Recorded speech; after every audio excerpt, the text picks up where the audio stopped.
कुम वरहमतुल्लाह बिस्मिल्लाहिर्रहमानिर्रहीम।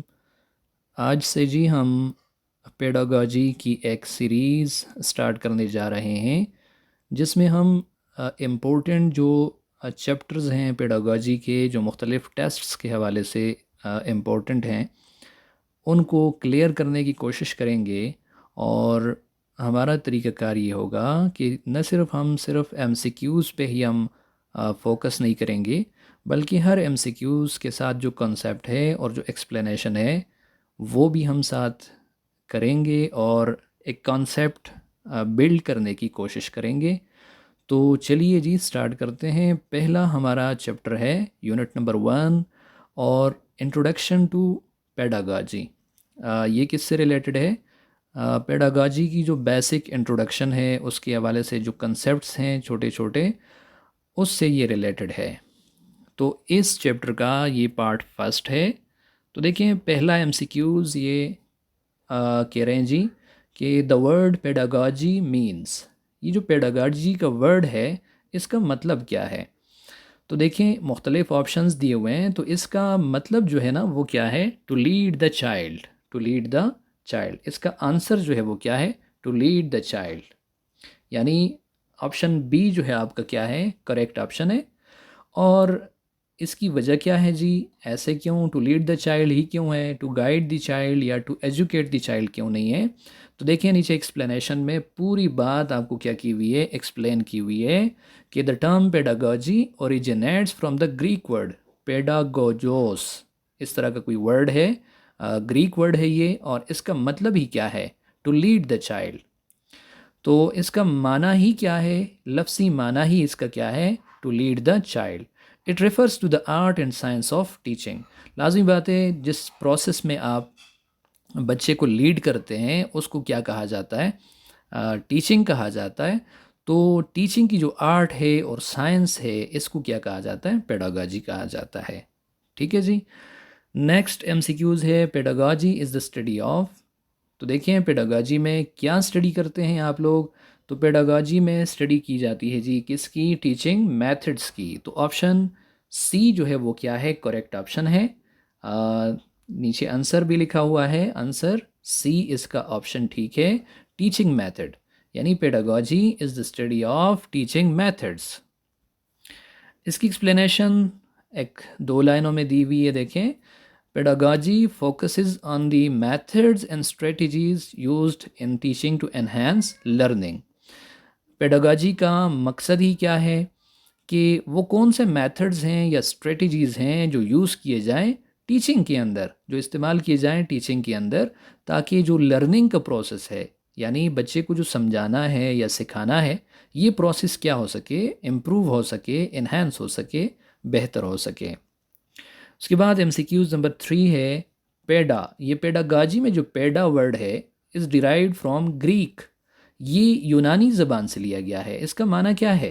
तो देखें अभी ऊपर भी वर्ड आया पेडागाजी, तो टू लीड द चाइल्ड। यहाँ पे पेडा का जो लफ्ज़ है, पेडा का मतलब ही क्या है? चाइल्ड है जी। तो ऑप्शन सी जो है वो क्या है? करेक्ट ऑप्शन है कि the word peda which is derived from Greek it means child. इसका माना क्या है? चाइल्ड है। हर एमसीक्यूज के साथ एक्सप्लेनेशन है, देखें। The Greek root peda refers to a child which is foundational in understanding pedagogy is the science of teaching children। देखिए पेडागॉजी के अंदर जो बुनियादी चीज़ है वो बच्चा ही है, कि बच्चे को आपने सिखाना कैसे है, उसको आपने ट्रेन कैसे करना है। उसके बाद एमसीक्यूज नंबर 4 है जी which type of training is predominantly teacher centred. कहते हैं कि कौन सी जो ट्रेनिंग है वो टीचर सेंटर्ड है। तो देखें, एक है एंड्रागाजी, एक है पेडागाजी, बोथ एंड बी, या नन ऑफ दीज। तो ऑप्शन बी जो है वो क्या है? पेडागाजी। ये टीचर सेंटर्ड ट्रेनिंग है, यानी इसमें टीचर्स को ये सिखाया जाता है कि वो बच्चों को कैसे ट्रेन करेंगे या लर्निंग का प्रोसेस कैसे इन्हेंस करेंगे। तो pedagogy is traditionally teacher centred where the teacher directs the learning process. ठीक है जी। फिफ्थ एमसीक्यूज है who is who is considered the father of research in teaching. अच्छा, ये टीचिंग जो है इसके अंदर कैसे इम्प्रूवमेंट लानी है, तो ये सारी बातें टीचिंग मेथड्स के हवाले से जितनी भी बातें हैं, इस पे रिसर्च सबसे पहले किसने की, किसको माना जाता है father of research in teaching. तो देखिए ऑप्शन सी जो है जिसमें लिखा हुआ है Joseph Mayer rice, Joseph Mayer rice. तो ये इसका क्या है जी, ये कंसिडर किया जाता है as the father of research in teaching. ठीक है, जोसेफ मेयर राइस। तो देखें कुछ चीज़ें समझने की और कुछ याद करने की हैं। तो ये लफ्ज़ जैसे आ गया, तो ये बंदा ये टीचिंग को सबसे पहले इसने एक आर्ट के तौर पर, एक साइंस के तौर पे क्या किया, इंट्रोड्यूस किया कि ऐसे पढ़ाया जाए ताकि बच्चों का जो लेवल है वो क्या किया जा सके, इन्हेंस किया जा सके। तो देखें explanation, Joseph Mayer Rice is recognized for his early work in education research and pedagogy। तो सबसे पहले इस तरफ जो ध्यान दिया और इस पे काम किया वो किसने किया था जी, जोसेफ मेयर राइस ने। नेक्स्ट MCQs हैं, Joseph Mayer Rice was a great, जी ये क्या थे जी, फिलोसफर थे, पोइट थे, या क्लासरूम ऑब्जर्वर थे, या ट्यूटर थे। तो देखें सी ऑप्शन जो है, ये जोसेफ मेयर राइस जो थे ये क्या थे, ये क्लासरूम ऑब्जर्वर थे, classroom observer. He is known for his observational studies in classroom contributing to educational research. यानी इसका बेसिक काम ही इस पे था कि मुख्तलिफ टीचर्स को देखना और बच्चों पे उनकी टीचिंग का क्या इम्पेक्ट पड़ता है, किस तरीके से वो पढ़ा रहे हैं। तो ये बाकायदा उसको क्या किया करता था, ऑब्ज़र्व करके फिर उस पर रिसर्च करता था और मुख्तलिफ डेटा और मुख्तलिफ एनालिसिस से ये क्या किया करता था, रिसर्च किया करता था। तो ये बेसिकली क्या था, क्लासरूम ऑब्जर्वर था। नेक्स्ट MCQs हैं, pedagogy is a joint activity in which dash has an active role. देखें पेडागॉजी एक जॉइंट एक्टिविटी है जिसमें डैश का एक ख़ास रोल होता है, एक्टिव रोल होता है। तो किसका रोल होता है जी, बी लर्नर, लर्नर का एक रोल होता है। लर्नर यानी सीखने वाला जो बच्चा है उसका क्या होता है, एक रोल होता है। तो देखें एक्सप्लेनेशन में, while teaching is guided by the teacher, effective pedagogy involves the active participation from the learner। यानी टीचिंग जो है वो उसको गाइड तो टीचर करता है, लेकिन इफ़ेक्टिव अगर पेडागॉजी चाहिए यानी इफ़ेक्टिव टीचिंग लर्निंग का प्रोसेस चाहिए तो उसके लिए ज़रूरी है किसका इन्वॉल्व होना। तो देखें उसके लिए इन्वॉल्व होना ज़रूरी है, एक्टिव पार्टिसिपेशन किसके साइड से, लर्नर के साइड से, यानी जो सीखने वाला है। ऐसा नहीं होगा कि सिर्फ टीचर क्या कर रहा है जी, डिक्टेट कर रहा है या टीचर पढ़ा रहा है और बच्चा जो है या लर्नर जो है वो क्या कर रहा है, पैसिवली उसको सुन रहा है। तो ये एक इफ़ेक्टिव मेथड नहीं होगा। ठीक है, नंबर 8 है, व्हाट डज एंड्रागॉजी मीन्स। देखें एक और लफ्ज़ आ गया, एक है पेडागॉजी और एक है एंड्रागॉजी। तो एंड्रागॉजी किसको कहते हैं, तो देखिए टीचिंग ऑफ एडल्ट्स, यानी जो बालिग लोग होते हैं या बड़ी उम्र के लोग होते हैं उनको जो टीच करने का प्रोसेस है, टीचिंग ऑफ एडल्ट्स जो है वो उनको, टीचिंग ऑफ एडल्ट्स को क्या कहा जाता है जी, एंड्रागॉजी। ठीक है, ये आंसर नोट भी किया हुआ है, टीचिंग ऑफ एडल्ट्स। तो देखिए एक्सप्लेनेशन में भी यही बात लिखी हुई है, andragogy refers to the methods and principles used in adult education. अब देखें ये MCQs जो है ना, इसकी जो एक्सप्लेनेशन लिखी हुई है तो इस हवाले से भी कोई MCQs क्या किया जा सकता है, पूछा जा सकता है। तो देखें next MCQs, an adult in training needs to know. देखें ये चीज़ इन्होंने इन्वर्टेड कामास के अंदर लिखी हुई है कि एक एडल्ट जो है जो ट्रेनिंग के अंदर है, नीड्स टू नो, उसे ज़रूरत है किसकी, जानने की। इसका माना क्या है, यानी नीड्स टू नो का क्या माना है। तो नीड्स टू नो का माना ये है, दे आर गोल ओरिएंटेड, यानी ये जो लोग हैं, ये जो एडल्ट हैं, बड़ी उम्र के हैं, जो सीख रहे हैं, तो इनके सामने एक गोल है, गोल ओरिएंटेड इनकी एफर्ट होगी। And expect it to be the relevant, it to be relevant. ठीक है, यानी एडल्ट लर्नर्स जो हैं prefer practical relevant knowledge that aligns with their goals, जबकि छोटे बच्चे जो होते हैं उनके अंदर ये बात नहीं होती। उसकी वजह यह है कि उनको इतना ज़्यादा क्या नहीं होता, शऊर नहीं होता। लेकिन जो बड़े लोग हैं वो क्या होते हैं, वो प्रेफर करते हैं प्रैक्टिकल और रेलेवेंट नॉलेज को that aligns with their goals, जो उनके गोल्स यानी मकसद के साथ क्या करते हैं, मैच करते हैं। अलाइंस मीन मैच करना। The attitude of successful teacher towards their student is, अच्छा, एक कामयाब जो उस्ताद होता है अपने स्टूडेंट्स के साथ उसका रवैया या एटीट्यूड कैसा होता है। तो लाजमी बात है, ये तो सिंपल सी बात है, आसान है ये एमसीक्यूज़, कि एक सक्सेसफुल जो टीचर होगा उसकी जो उसका जो बर्ताव होगा, उसका जो एटीट्यूड होगा स्टूडेंट्स की तरफ, वो क्या होना चाहिए, वो फ्रेंडली होना चाहिए। वो क्या होना चाहिए, फ्रेंडली होगा। ठीक है, एक्सप्लेनेशन भी देख लें। A friendly attitude fosters a positive learning environment and better student engagement, कि एक फ्रेंडली एटीट्यूड जो होगा या फ्रेंडली इन्वायरमेंट जो होगा ये क्या करेगा, ये एक इम्पैक्ट डालेगा। कैसा इम्पैक्ट, पॉजिटिव लर्निंग इम्पैक्ट। ठीक है, यानी एक ऐसा इन्वायरमेंट क्रिएट होगा जो पॉजिटिव होगा और जिसमें स्टूडेंट एक अच्छे तरीके से क्या कर रहा होगा, इंगेज कर रहा होगा। और जितना बच्चा जो है वो टीचिंग के प्रोसेस में इंगेज्ड होगा उतना ही वो लर्न करेगा, उतना ही वो अच्छा सीखेगा और ग्रो करेगा। 11 है the primary task of the teacher is. देखें, अक्सर स्टूडेंट्स या हमने भी काफ़ी जो टेस्ट दिए हैं इसमें बंदा थोड़ा सा कंफ्यूज ऐसे हो जाता है कि टीचर का जो प्राइमरी टास्क है वो क्या है, to teach the prescribed curriculum, कि उसको जो निसाब दिया गया है वो क्या करे, उसको पढ़ाए, या स्टिमुलेट करे और गाइड करे स्टूडेंट लर्निंग को, या to promote habits of conformity to adult demands and expectations वगैरह। और इसी तरह चौथा ऑप्शन है to provide diagnostic and remedial aid wherever indicated. तो देखें, जो प्राइमरी टास्क है टीचर का वो क्या है, to stimulate and guide student learning, कि वो क्या करेगा जी, स्टूडेंट लर्निंग को स्टिमुलेट करेगा, उभारेगा और उन्हें गाइड करेगा किसकी तरफ जी, लर्निंग की तरफ। ये बेसिक टास्क है या प्राइमरी टास्क है किसी भी टीचर का। देखिए, एक्सप्लेनेशन भी लिखी हुई है। A teacher's role extends beyond delivering content. देखें, एक टीचर का जो रोल है ना वो बहुत आगे है, वो इससे बहुत आगे है कि वो सिर्फ क्या करे, डिलीवर करे कंटेंट को, यानी जो सबक है या जो निसाब है बस वो सिर्फ डिलीवर करे या लेक्चर डिलीवर करे, नहीं, बल्कि उसका जो रोल है वो बहुत आगे है।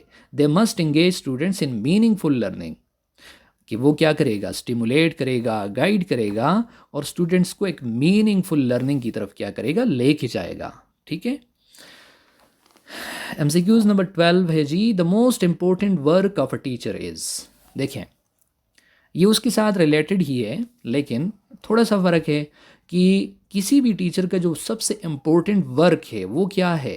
तो देखें, सबसे इम्पोर्टेंट वर्क इनमें से जो है वो ये है कि जब वो टीचर है तो सबसे पहला उसका जो इम्पोर्टेंट टास्क है या वर्क है वो ये है कि उसे टीचिंग आनी चाहिए। यानी ये जो ऑप्शन है ये बेस्ट सूट करता है टू ऑर्गेनाइज टीचिंग वर्क, कि टीचिंग के अंदर जितने भी काम हैं उसको उसको ऑर्गेनाइज करना आता हो। इसके अलावा बाकी सारी जो चीज़ें हैं वो लेस इंपॉर्टेंट हैं, सबसे ज़्यादा इंपॉर्टेंट ये चीज़ है। यानी a teacher must plan and structure lessons effectively to ensure efficient learning. ठीक है ना, बग़ैर किसी तैयारी के या ऐसे ही चला गया टीचर, उसको पता ही नहीं है हाउ आई एम टीचिंग या what I am teaching and क्या मैंने पढ़ाना है, क्या मैंने टीच करना है, क्या मेरे गोल्स हैं, तो ये एक इनएफिशिएंट टीचर होता है। तो सबसे इम्पोर्टेंट वर्क ये है कि टीचर को अपना टीचिंग वर्क ऑर्गेनाइज करना आना चाहिए। ठीक है जी, नेक्स्ट एमसीक्यूज है जी, MCQ number 13, teachers should present information clearly and in an interesting way and relate this information towards students. अब देखें, कहते हैं टीचर का काम ये है कि वो प्रेजेंट करे, यानी क्या करे, पेश करे इंफॉर्मेशन को या जो भी उसकी नॉलेज है उसको पेश करे बच्चों के सामने क्लियरली। ठीक है, और एक इंटरेस्टिंग तरीके से, और जो ये इन्फॉर्मेशन वो दे रहा है स्टूडेंट्स को ना तो उसको रिलेट करे, किस चीज़ के साथ रिलेट करे देखें। तो इसका ऑप्शन जो है, बेस्ट ऑप्शन जो ठीक ऑप्शन है वो क्या है कि ऑलरेडी नोन, ये नो लिखा हुआ है लेकिन नोन कर लें आप इसको, ऑलरेडी नोन जो इन्फॉर्मेशन है, यानी आप बच्चों से अगर पूछें किसी भी टॉपिक के हवाले से तो उनको लाजमी कुछ ना कुछ उस हवाले से पता होता है, तो आप उनकी इन्फॉर्मेशन के साथ अपनी इन्फॉर्मेशन क्या कर दें, ऐड कर देंगे। और देखिए आपकी जो इन्फॉर्मेशन है वो उनकी इन्फॉर्मेशन के साथ क्या हो जाएगी, रिलेट हो जाएगी। तो उनको यूँ लगेगा कि कुछ चीज़ें हमें पहले से पता थी और कुछ अभी हमने सीख ली। तो इस तरह उनका एक कनेक्शन जो है वो बनता है और एक इंटरेस्ट जो है वो क्या होता है, क्रिएट होता है। तो देखिए एक्सप्लेनेशन में ये बात लिखी हुई है कि connecting new knowledge with the prior knowledge help students understand and retain information better. कि कनेक्ट करना नए नॉलेज को पहले वाले नॉलेज के साथ, ये हेल्प करता है स्टूडेंट्स की समझने में और इन्फॉर्मेशन को अच्छे तरीके से रिटेन करने में, यानी याद रखने में। ठीक है जी। अच्छा जी, नेक्स्ट एमसीक्यूज़ है MCQ number 14। Which of the following is the most important factor underlying the success of a beginning teacher. देखें 14 नंबर में क्या कह रहे हैं कि वो सबसे इम्पोर्टेंट जो फैक्टर है किसी बिगैनिंग टीचर के लिए, यानी एक टीचर है वो नया नया टीचर बनाए, तो सबसे इम्पोर्टेंट फैक्टर क्या है उसकी टीचिंग के अंदर, यानी उसके अच्छे टीचर होने के लिए सबसे इम्पोर्टेंट फैक्टर क्या है। तो देखिए सबसे इम्पोर्टेंट फैक्टर ये है उसकी पर्सनालिटी और ability to relate to the class. ठीक है, और बाकी चीज़ें बाद में आ जाती हैं। ठीक है ना, यानी a teacher's ability to connect with the students is crucial for effective teaching and classroom management. सबसे पहले उसकी पर्सनालिटी ऐसी हो कि वो मुतासिर करने वाली हो बच्चों को, और दूसरी बात यह है कि वो बच्चों के साथ क्या करे, इंटरेक्ट करे, एक कनेक्शन बिल्ड हो स्टूडेंट्स के साथ उसका। तो ये इफ़ेक्टिव टीचिंग के लिए और क्लासरूम मैनेजमेंट के लिए क्या है, इंतहाई इम्पोर्टेंट है। 15 नंबर पे है which of the following is most likely to characterise an ineffective teacher. अच्छा, अब यहाँ पे कह रहा है कि कौन से ऑप्शंस जो हैं वो सबसे ज़्यादा यानी करेक्टराइज करेंगे किस चीज़ को, इन इफेक्टिव टीचर को। यानी कौन सा, जो ये रीज़न नीचे दिए हुए गए हैं इसमें से कौन सा ऐसा रीज़न है जो ज़्यादा क्या है, ज़्यादा यानी ज़िम्मेदार है किस चीज़ के लिए, एक इन इफेक्टिव टीचर के लिए। यानी जो इन इफेक्टिव टीचर है उसका सबसे बड़ा रीज़न क्या है। तो देखिए मुख्तलिफ ऑप्शंस दिए हुए हैं, लेकिन जो सबसे बेस्ट ऑप्शन है वो क्या है, refusal to help children until they have helped themselves. यानी ये एक इनफेक्टिव टीचर का क्या है, एक करेक्टर है कि वो क्या करे, वो चिल्ड्रन की यानी बच्चों की हेल्प करने से क्या करे, वो रिफ्यूज़ करे, इनकार करे, यहाँ तक कि वो ख़ुद अपने लिए क्या करें जी, मेहनत करें या अपनी मदद खुद करें। यानी जब बच्चों को ज़रूरत है हेल्प की तो उस वक़्त ये क्या नहीं करता, हेल्प नहीं करता। तो चाहिए ये टीचर को कि वो बच्चों की हेल्प करे उस वक़्त जब बच्चों को हेल्प की ज़रूरत होती है। तो देखिए एक्सप्लेनेशन में भी यही बात लिखी हुई है कि an ineffective teacher fails to provide guidance and support when students need help, when students need help. ठीक है जी। 16 नंबर पे है dash encourages learner to become more self directed. अब देखिए यहाँ पे एक और टर्म आ गया, ये है हेउटागॉजी। हेउटागॉजी क्या है जी, हेउटागॉजी जो है ये सेल्फ स्टडी है। यानी यूँ समझें ये जो लर्नर हैं उनको ये इनकरेज करता है सेल्फ डायरेक्टेड नेचर की तरफ। यानी ये एम्फेसाइज करता है, ये जोर देता है सेल्फ डिटर्मिन्ड लर्निंग को, यानी खुद सीखने पे, where learners take responsibility for their own education.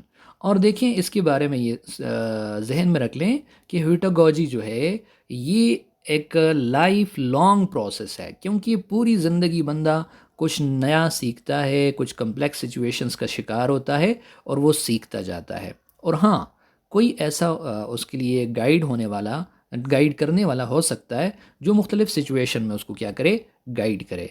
लेकिन मेन जो एम्फेसिस है वो लर्नर की सेल्फ के ऊपर है, यानी सेल्फ डिटर्मिन्ड लर्निंग के ऊपर है कि वो ख़ुद ही क्या करे, सीखे और मुख्तलिफ़ तरीक़ों से वो क्या करे, उस मसले का हल ढूंढे।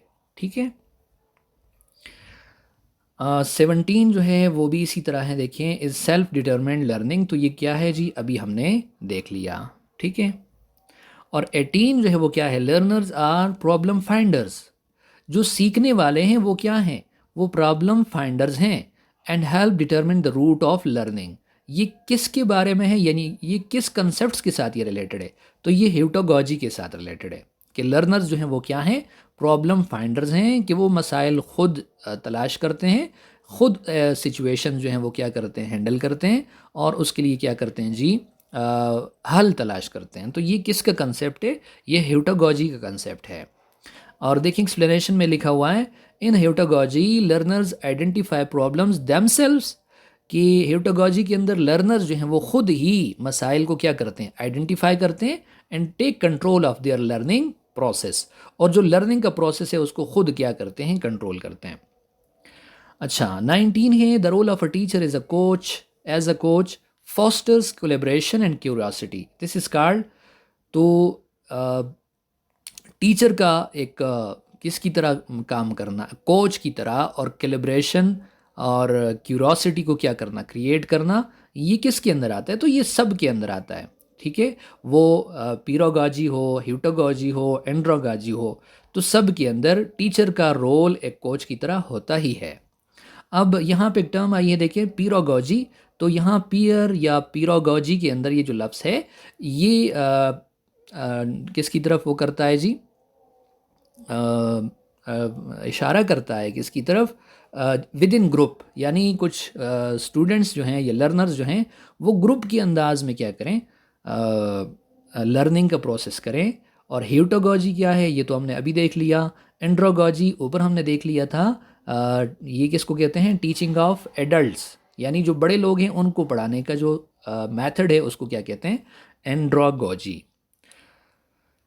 लास्ट जो है आज के हमारे इस सेशन का, वो क्या है, learners are inquiry driven, take a long term view of their learning and seek further complexity and uncertainty. ये किसके साथ रिलेटेड है, असल में पूरे एमसीक्यूज ऐसे होना चाहिए था कि ये तमाम बातें ये किसके साथ रिलेटेड हैं, कि लर्नर जो हैं वो क्या है, इंक्वायरी ड्रिवन है, यानी उनके अंदर सवाल करने की सलाहियत, इंक्वायरी की सलाहियत हो, और ये क्या है, एक लॉन्ग टर्म व्यू है लर्निंग का, और इसी तरह मुख्तलिफ वो क्या करते हैं, तलाश करते हैं कम्प्लेक्स सिचुएशंस और अनसर्टेनिटी। तो ये सारी बातें जो ये किसके साथ रिलेटेड हैं, तो ये ह्यूटागोजी के साथ रिलेटेड है, और ये लाइफ लॉन्ग लर्निंग है, where learners adapt to new knowledge and uncertainties, ठीक है। ये ह्यूटागोजी की सारी बातें जो हैं ये ह्यूटागोजी के साथ रिलेटेड हैं।